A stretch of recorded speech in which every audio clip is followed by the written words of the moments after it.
আমি একটা চলচ্চিত্রে সঙ্গীত পরিচালক হিসেবে কাজ করেছিলাম। সিনেমার নাম ছিল পুত্র এখন পয়সাওয়ালা। তো ডিরেক্টর ছিলেন নার্গিস আক্তার, জাতীয় পুরস্কারপ্রাপ্ত। হ্যাঁ, তো সেই ছবিটা জাতীয় পুরস্কার পাওয়ার কথা ছিল। তো কে যেন বলেছেন জুরি রিপোর্টে যে উনি তো বিএনপি করেন। তো সেই ব্যাপারগুলো হয়। এখন অ্যাওয়ার্ডের ক্ষেত্রে কে বিএনপি করে, কে আওয়ামী লীগ করে, কে জামাত করে, কে জাতীয় পার্টি করে, এইসব ব্যাপারে দেখলে তো হবে না ভাই। কার যোগ্যতা আছে তাকে অ্যাওয়ার্ড দিতে হবে।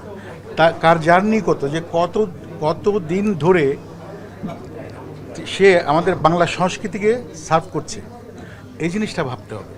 দেখুন আমি বুক ফুলিয়ে চলতে পারি বাংলাদেশে। হ্যাঁ, ইমিগ্রেশনও আমি জিজ্ঞেস করি, কিরে আমার লিস্টে আমার নাম আছে নাকি, দেখি পুলিশরা উল্টা আমার সাথে সেলফি তোলে, বলে যে আপনার নাম লিস্টে নেই। কারণ আমি রাজনীতি মুক্ত একজন মানুষ।